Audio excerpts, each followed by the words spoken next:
Israel के हमलों से गाजा में जमकर तबाही हो रही है। गाजा के अधिकारियों ने कहा है कि इजराइल के हमले में एक दिन में गाजा में 700 से ज्यादा लोग मारे गए हैं। यूएन चीफ ने कहा इजराइल गाजा में मानवतावादी कानून का स्पष्ट उल्लंघन कर रहा है। वहीं इजराइल ने यूएन चीफ एंटोनियो को गटरेस के इस्तीफे की मांग की है। इजराइल के मुताबिक हमास के पास उनके 220 लोग बंधक है। यहूदी देश की सेना ने गाजा पट्टी के स्थानीय लोगों को चेतावनी देते हुए कहा, यदि तुम्हारी इच्छा शांति से रहना और अपने बच्चों के लिए बेहतर भविष्य की है तो तुरंत मानवीय कार्यकारों और बंधकों के बारे में जानकारी साझा करो। मध्य प्रदेश में विधानसभा चुनाव के लिए टिकट बंटवारे के बाद बीजेपी और कांग्रेस में भगवती सुर उठ रही है। टिकट काटने से अहद भगवत करने वालों में कई बड़े चेहरे भी शामिल हैं। बुरहानपुर में बीजेपी ने पूर्व मंत्री अर्चना चिटनीस को टिकट दिया है, जिसका विरोध जारी है। बीजेपी के पूर्व प्रदेश अध्यक्ष स्वर्गीय नंदकुमार सिंह चौहान के बेटे हर्षवर्धन सिंह चौहान ने निर्दलीय चुनाव लड़ने का ऐलान कर बगवाद की बिगुल फूंक दिया है। 24 अक्टूबर की रात को टानो के भीवड़ी में महाराष्ट्र डाइंग की फैक्ट्री में आग लग गई है। आग लगने का कारण बॉयलर में विस्फोट है। आग भीवड़ी में बागे फिरदौस मस्जिद के पीछे स्थित फैक्ट्री परिसर से भड़की। फिलहाल किसी के हताहत होने की सूचना नहीं है। अधिक जानकारी की प्रतीक्षा है।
अमेरिका विदेश मंत्री एंटनी ब्लिंकन ने संयुक्त राष्ट्र में पाकिस्तान के लश्कर-ए-तैयबा का नाम लिया और उसे शर्मिंदा किया।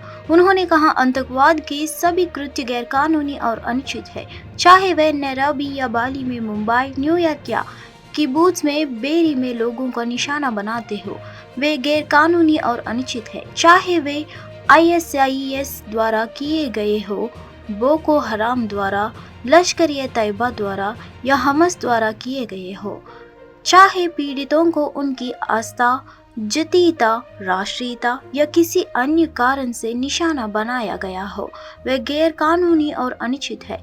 इस परिषद की जिम्मेदारी उन सदस्य देशों की निंदा करना है जो हमास या किसी अन्य आतंकवादी समूह को हथियार देते हैं, धन देते हैं और प्रशिक्षित करते हैं जो ऐसे भयानक कृत्यों को अंजाम देते हैं। हमें यह नहीं भूलना चाहिए कि 7 अक्टूबर को हमास ने जिन 1400 से अधिक लोगों की हत्या की, उनमें 30 से अधिक संयुक्त राष्ट्र सदस्य देश के नागरिक थे, जिनमें से कई सदस्य इसी मेज का आसपास थे। All acts of terrorism are unlawful and unjustifiable. They're unlawful and unjustifiable whether they target people in Nairobi or Bali, in Luxor, Istanbul, or Mumbai. They're unlawful and unjustifiable whether they're carried out by ISIS, by Boko Haram, by Al-Shabaab, by Lashkar-e-Taiba, or by Hamas. As this Council and the UN General Assembly have repeatedly affirmed, all acts of terrorism are unlawful and unjustifiable. They're unlawful and unjustifiable whether they target people in Nairobi or Bali, in Luxor, Istanbul, or Mumbai, in New York or Kibbutz Berry. They're unlawful and unjustifiable whether they're carried out by ISIS, by Boko Haram, by Al-Shabaab, by Lashkar-e-Taiba, or by Hamas. They're unlawful and unjustifiable whether victims are targeted for their faith, their ethnicity, their nationality, or any other reason. And this Council has a responsibility to denounce member states that arm, that fund, and train Hamas, or any other terrorist group that carries out such horrific acts. Let's not forget that among the more than 1,400 people that Hamas killed on October 7 were citizens from more than 30 UN member states, including many of the members around this very table. The victims included at least 33 American citizens. Every one of us has a stake. Every one of us has a responsibility in defeating terrorism. 24 अक्टूबर को white house में America राष्ट्रपति Joe Biden द्वारा 2 भारतीय अमेरिकी वैज्ञानिकों को राष्ट्रीय प्रौद्योगिकी और नवाचार पदक से सम्मानित किया गया। अशोक गडगिल और सुब्रा सुरेश को क्रमशः राष्ट्रीय प्रौद्योगिकी और नवाचार पदक और राष्ट्रीय विज्ञान पदक से सम्मानित किया गया। पुरस्कार समारोह में राष्ट्रपति बाइडेन ने प्रमुख अमेरिकी वैज्ञानिकों, प्रौद्योगिकीवादी और नवप्रवर्तकों को भी सम्मानित किया। विशेष रूप से नेशनल मेडल ऑफ साइंस देश का सर्वोच्च वैज्ञानिक सम्मान है, जिसे 1959 में अमेरिकी कांग्रेस द्वारा स्थापित किया गया था और यूएस नेशनल साइंस फाउंडेशन द्वारा प्रकाशित और प्रशासित किया गया था।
भारत में कजाकिस्तान गणराज्य के राजदूत नूरलान जलगज़बायेव ने 24 अक्टूबर को कहा कि उनका देश अस्ताना में एनसीओ शिखर सम्मेलन में भाग लेने के लिए प्रधानमंत्री नरेंद्र मोदी की यात्रा का इंतजार करेगी।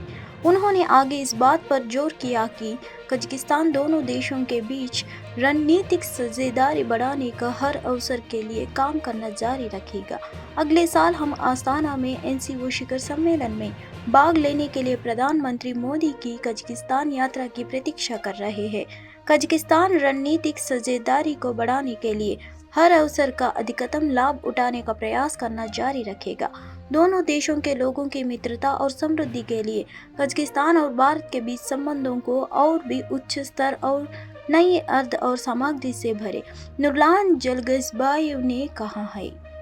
Next year we look forward to the visit by Honorable Prime Minister Narendra Modi to Kazakhstan. Kazakhstan will continue striving to make the most of every opportunity to raise the strategic partnership between Kazakhstan and India. During the years after establishment diplomatic relations between Kazakhstan and India in 1992, we have been able to achieve a lot together thanks to the relationships based on a mutual respect and implementation of interests.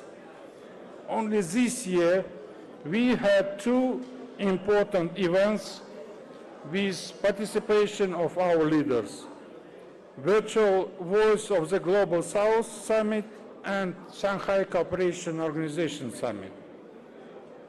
Next year, we look forward to the visit by Honorable Prime Minister Narendra Modi to Kazakhstan to attend the next देश की राजधानी दिल्ली में सर्दी की शुरुआत अभी नहीं हुई है, लेकिन वायु प्रदूषण का स्तर बहुत खराब हो गया है। ये QI खराब होने से राजधानी में सुबह हो या शाम घर से बाहर निकलना लोगों का मुश्किल हो गया है, खासकर बुजुर्ग और कम उम्र के बच्चों के लिए। नेशनल एयर क्वालिटी इंडेक्स के मुताबिक भी राष्ट्रीय राजधानी में वायु प्रदूषण की स्थिति लोगों की चिंता बढ़ाने वाली है। बुधवार को प्रदूषण से राहत मिली है, पर इतना नहीं कि आप ज़्यादा राहत महसूस कर सके। राहत यह है कि AQI बहुत खराब से खराब स्थिति में है। भगवान महाकाल की नगरी उज्जैन में प्रधानमंत्री मोदी की विशाल आम सभा को संबोधित करने के लिए आएंगे। इसे लेकर स्थान का चयन भी हो गया है। अभी PMO कार्यालय से तारीख तक होनी बाकी है। हालांकि नवंबर महीने में होने वाली PM की इस आम सभा को लेकर अभी से तैयारी शुरू कर दी गई है। विधानसभा चुनाव में प्रधानमंत्री नरेंद्र मोदी के उज्जैन संभाग में आम सभा होती आई है। साल 2013 की चुनाव में भी उज्जैन शहर में प्रधानमंत्री नरेंद्र मोदी ने नाना खेड़ा स्टेडियम से आम सभा को संबोधित किया था। इस बार फिर उज्जैन शहर में ही उनकी आम सभा होना तय माना जा रहा है। महाराष्ट्र में मराठा आंदोलन की फिर से भड़क सकती है। आरक्षण पर चल रहे आंदोलन के अगुवा मनोज जरंगे पटेल ने महाराष्ट्र की शिंदे सरकार को 24 अक्टूबर तक का अल्टीमेटम दिया था। पटेल ने दावा किया था कि अगर 24 अक्टूबर तक उनकी मांग नहीं मानी गई तो उसके बाद भूख हड़ताल शुरू की जाएगी। मराठा आरक्षण को लेकर 1 सितंबर से आंदोलन चल रहा है। आंदोलनकारियों की कई मांगे हैं। जिले के मानपुर थाना इलाके के केवल बिघा गांव में मंगलवार की रात एक हैवान पति ने पत्नी की मारपीट और गला दबाकर हत्या कर दी। वही घटना की सूचना पड़ोसी की ओर से पुलिस और मृतक महिला के परिजनों को दी गई है। मृतक महिला की पहचान उदित चौहान की 30 वर्षीय पत्नी कुसुम देवी के रूप में हुई है। पुलिस घटना स्थल पर पहुंचकर जांच पड़ताल की और शव को पोस्टमार्टम के लिए अस्पताल भेज दिया है। पुलिस आरोपी पति की तलाश कर रही है। बताया जाता है कि मृतक महिला 6 माह की गर्भवती थी। पति ने पत्नी का अल्ट्रासाउंड कराया, जिसमें बताया गया कि पेट में पल रहे शिशु लड़की है। फिर पत्नी को प्रताड़ित करना शुरू कर दिया और बीती रात पत्नी कुसुम देवी की हत्या कर दी। मौके से आरोपी पति फरार है।